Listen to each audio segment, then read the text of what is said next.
தொந்தரவு பண்ணாதீங்க, இப்போ 3 புள்ள 4 புள்ள ஆச்சு.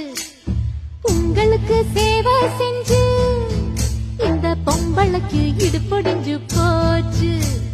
பாலூத்தும் வெண்ணிலவு அடிசூடேத்தும் முன்னிரவு, இன்னைக்கு ஏத்துக்க நாளைக்கு போத்திக்க.